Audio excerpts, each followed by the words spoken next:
So on Monday, the world premiere for Fantastic Four First Steps took place in LA. And first reactions are starting to roll in for Marvel Studios' latest attempt to bring the first family of Marvel to the big screen. And the streets, ladies and gentlemen, are saying that it's a banger.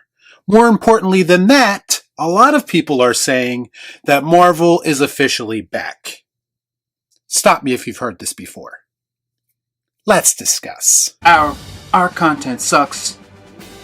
Our content sucks. I watch so you don't have to. All I'm offering is the truth, nothing more.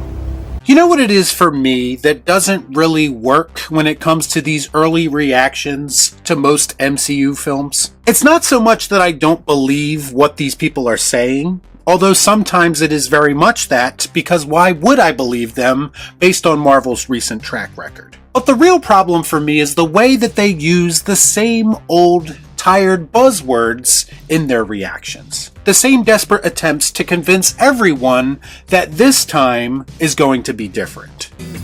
I don't believe you. It's gotten to the point where I just cannot take them seriously anymore. It's become the boy who cried wolf of nerd culture. Every time a new movie is supposedly going to save Marvel, I watch that movie for myself and it's more of the same. That's why I do think that it's important to see it for yourself and form your own opinion if in fact you have interest in it. It's difficult for me personally to take the word of a bunch of hand-picked influencers who were invited to this premiere. And I don't think that any of you should listen to them either, because we are now all well too aware of how these early reactions work. I almost wanted to play a drinking game while reading these reactions, and basically drink every time someone calls it fantastic or peak, or says that this is exactly the type of movie that Marvel needed right now. But I would be drunk very quick and I would probably never finish this video. The first reaction comes from Nick Zednick, who says, quote, "The Fantastic Four is, pun intended, fantastic. The best pure MCU film since Guardians of the Galaxy Volume 3. And that's not hyperbole. The story is clear, tight, and the family dynamic is emotionally effective. Giacchino's score rocks, visually astounding, Galactus was great, and just the right amount of everything. Vanessa Kirby ate and left no crumbs.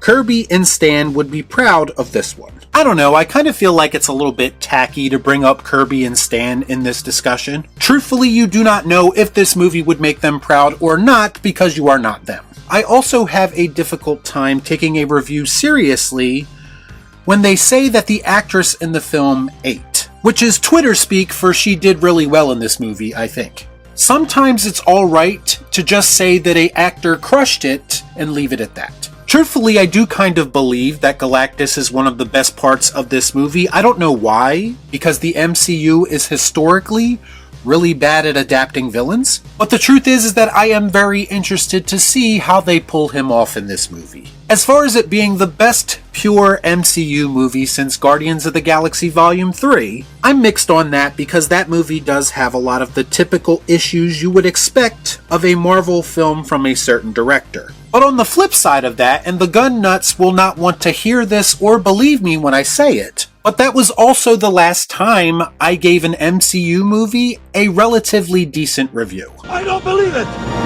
I'm sorry if that goes against the narrative that a lot of you have created in your head. The next reaction is from Lyra Hale. Who are these people and how are they getting invited to these premieres?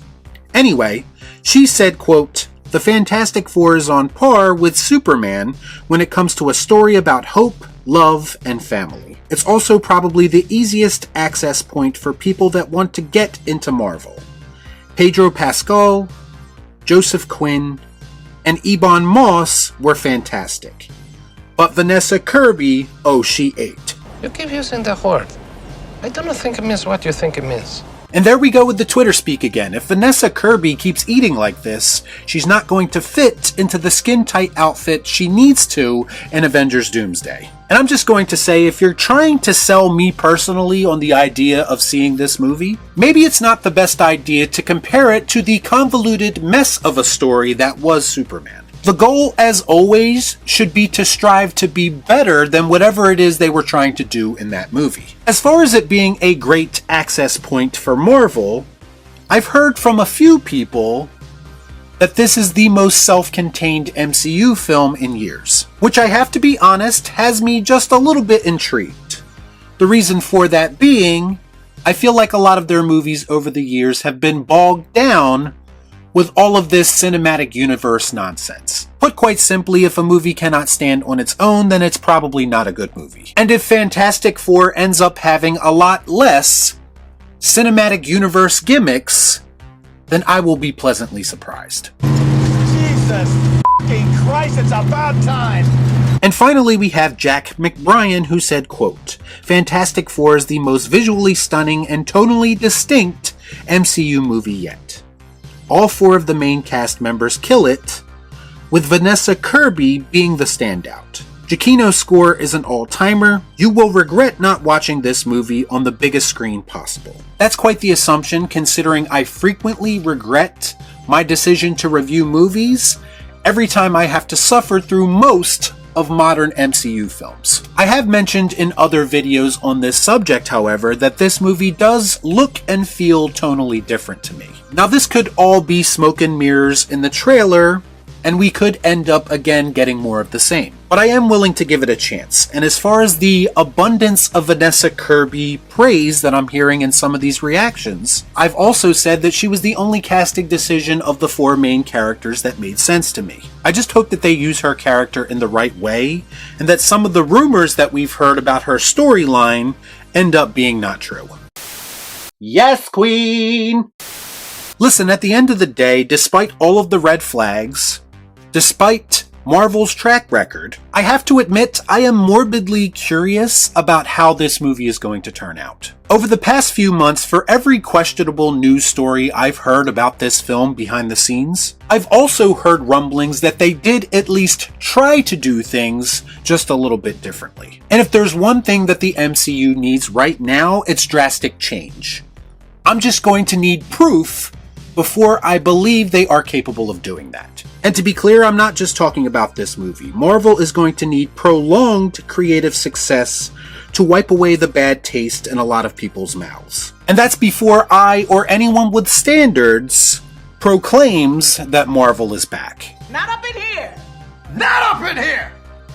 We've heard that before, and it ended up being a lot of fake hype and talk that amounted to nothing. In a lot of ways, this movie is a golden opportunity for a fresh start for Marvel. And with the reported impending soft reboot of the entire MCU on the horizon, now more than ever, they need to convince people that change is possible. The only hang-up is that unfortunately Kevin Feige is still in charge, and he comes off as about as tone-deaf to Marvel's problems as the main character in his not-so-hit show, Echo. So is Fantastic Four a fresh start, or is it just another formulaic MCU movie? There's only one way to find out. Y'all be cool. Right on.